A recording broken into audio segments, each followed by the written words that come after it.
Have you ever wanted to hear about the man who funded early African exploration, developed a revolutionary sea vessel, and convinced his father to overthrow a small city? Well, today I'm going to be telling you about Prince Henry the Barth. Prince Henry the Barth was born on April 18th, 2003. And Prince Henry the Navigator. Uh, Prince Henry the Navigator was born on March 4th, 1394, to King John I of Portugal and Philippia of Lancaster. He was the fourth of multiple children, and he had two older brothers preceding him, Duarte and Pedro. Not much is known about his early childhood, but it is known that he was baptized in Porto as an infant and was most likely also born there.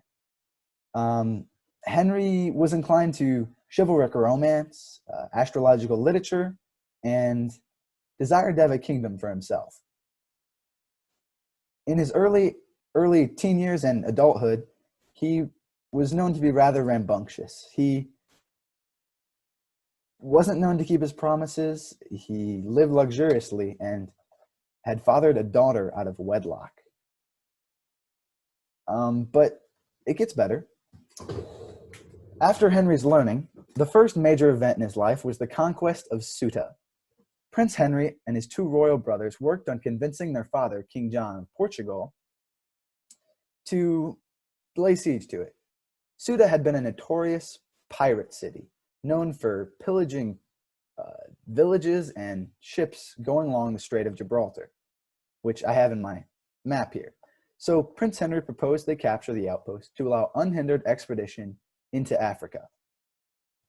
Since the three brothers had never encountered any real action other than in tournaments, they also reasoned, in their words, that it would enable them to win their knightly spurs in genuine combat. But I think they were just trying to prove their ponies. After some careful consideration, King John finally gave in. Portugal began spreading fake reports that they were going to attack another city to make sure Ceuta would be surprised. During the time they were preparing for the battle, Portugal was swept by a plague, which claimed the life of their queen, but preparations still continued.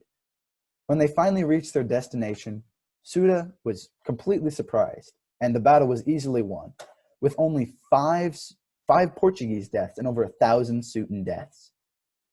King John and Prince Henry led the attack, and Henry had the honor of being wounded.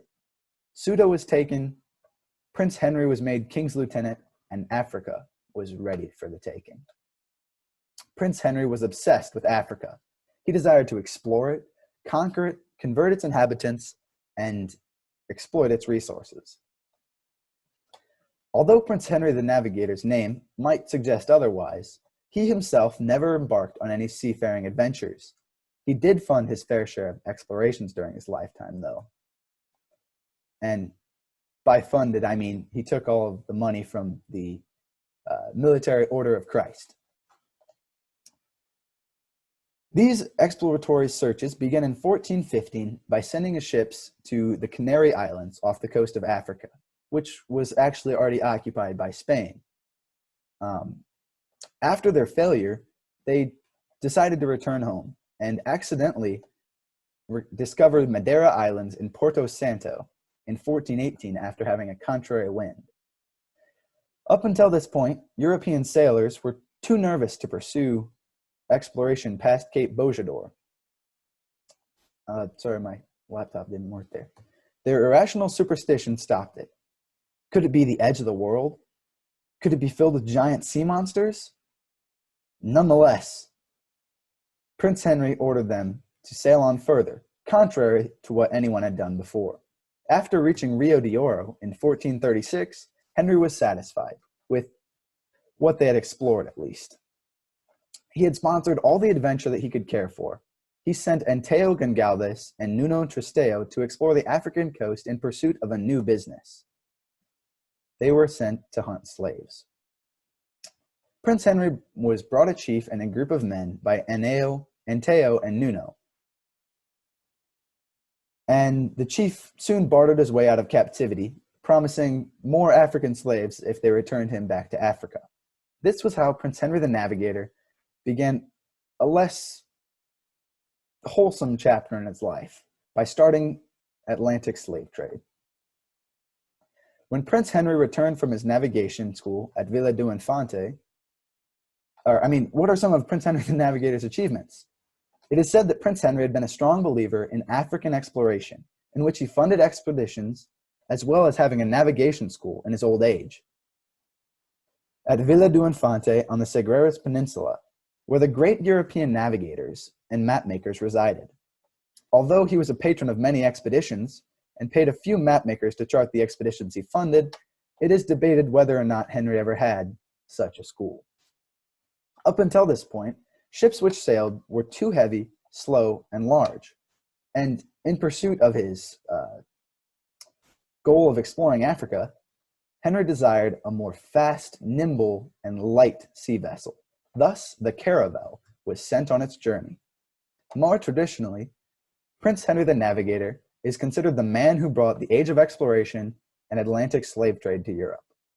When Prince Henry returned from his navigation school at Villa do Infante, his father had died and his brother Duarte was crowned king. One night, as Prince Henry of Portugal lay in bed, it was revealed to him that he would render a great service to our Lord in the discovery of the Ethiopias. In these lands, so much gold and rich merchandise would be found as would maintain the king and his people of Portugal. Duarte Pacheco Pereira. All was well with Portugal. Prince Henry the Navigator's adventure came to an end on November 14th, 1460, at the age of 66.